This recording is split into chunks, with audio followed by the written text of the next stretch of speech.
In the quiet suburbs of a small Georgia town, where picket fences lined sun-dappled streets and neighbors still waved from porches, Mark Thompson lived a life that felt like it was unraveling at the seams. A single dad to his 8-year-old daughter, Lily, after his wife's sudden passing 2 years ago, Mark juggled a demanding job as a mechanic with the endless demands of parenthood. Mornings were a blur of burnt toast and forgotten lunchboxes, evenings a haze of homework and bedtime stories. That's why he'd hired Elena, a soft-spoken maid from the local agency, to keep their modest home from descending into chaos. She was efficient, almost invisible, slipping in twice a week to tidy up without a word more than necessary. But one evening, as the golden hues of sunset painted the neighborhood, Mark's curiosity got the better of him. Why did Elena always vanish so quickly after her shift, her eyes downcast, her steps hurried? Against his better judgment, he decided to follow her. Mark wasn't proud of it. He told himself it was concern, not suspicion.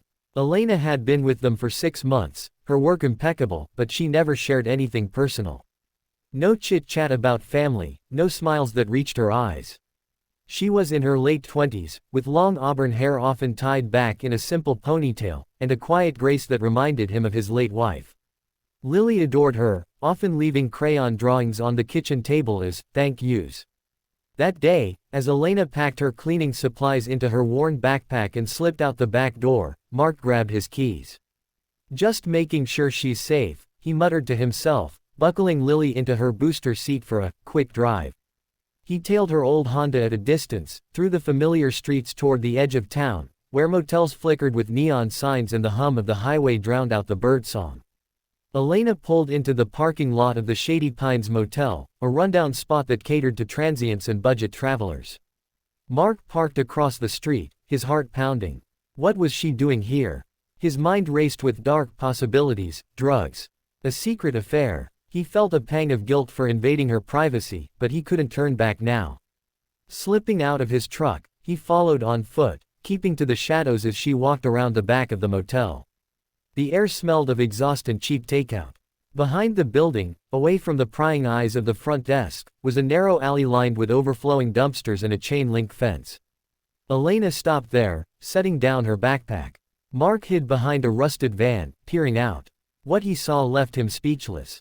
Elena unzipped her bag and pulled out a stack of neatly folded clothes, children's clothes, by the look of them, and a few plastic bags filled with groceries, bread, canned soup, apples. From the shadows beyond the fence, small figures emerged.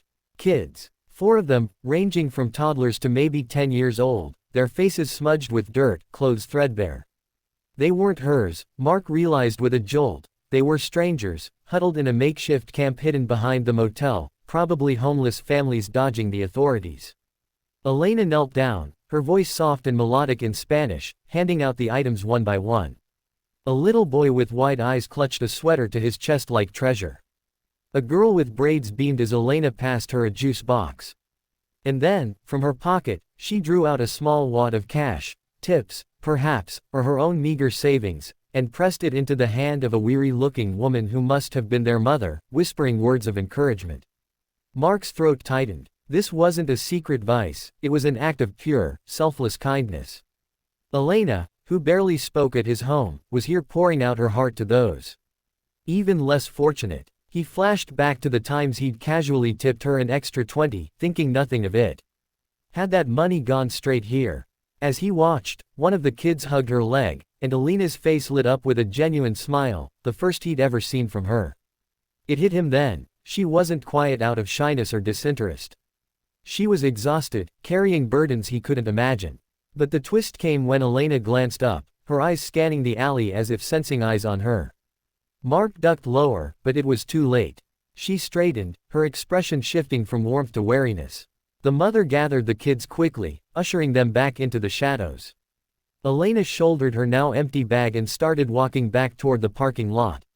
Mark's mind whirled. Should he confront her? Apologize? He stepped out from his hiding spot, his boots crunching on gravel. Elena. She froze, turning slowly. Her eyes widened in recognition, then narrowed in confusion and a hint of fear. Mr. Thompson, what are you doing here? I followed you, he admitted, shame flooding his voice. I was worried. You always leave so fast, and I thought. God, I'm sorry. That was wrong. Alina's shoulders slumped, but she didn't run. Instead, she sighed, leaning against the fence. These people, they're from my hometown in Mexico. They crossed the border last month, looking for work, but it's hard. No papers, no place to stay. The motel lets them camp back here sometimes, but it's not safe. I bring what I can. Clothes from donations, food from my paycheck. It's not much. Mark nodded, piecing it together. Why didn't you say anything? I could have helped. She shook her head. I don't want pity. Or to lose my job. People see immigrants like me and assume the worst. I clean houses to send money home to my own kids, 2 boys, with my sister in Guadalajara. It's just, human. We all need help sometimes. The realization washed over Mark like a wave. Here he was, a single dad feeling overwhelmed by his own life, while Elena balanced worlds on her shoulders. He'd judged her silence as detachment, but it was strength. In that moment, behind the dingy motel, the emotional weight crashed down. Mark's eyes stung with unshed tears. Elena, you're incredible. Let me help. Please. She hesitated, searching his face. Then, slowly, she nodded. Together, they walked back to her car, and Mark insisted on driving her to a nearby diner. Over coffee and pie, simple comforts in a world that often felt too complicated, they talked. Really talked. Elena shared stories of her journey north, the sacrifices for her family. Mark opened up about losing his wife to cancer, the loneliness that crept in at night. Lily, waiting in the truck with a tablet, peeked out curiously when they returned. From that day on, things changed. Mark started a small collection drive at his garage, clothes, non-perishables, even toys for the kids. He connected Elena with a local charity that helped undocumented families find stable housing. And in return, Elena became more than a maid, she became a friend. She'd stay for dinner sometimes, teaching Lily Spanish words while Mark cooked. The quiet maid who once slipped away unnoticed now laughed openly, her burdens lightened by shared humanity. One evening, months later, as the sun set over those same suburban streets, Mark watched Elena wave goodbye, not hurrying off to a hidden alley, but heading home to a small apartment he'd helped her secure. The families behind the motel had moved on to better lives, thanks to collective kindness. Mark realized that following her that day hadn't just revealed her secret, it had awakened his own capacity for compassion. In a world full of assumptions and divisions, a simple act of curiosity had bridged them, reminding him that selflessness wasn't rare, it was just waiting to be noticed, and in that, there was hope, for all of us.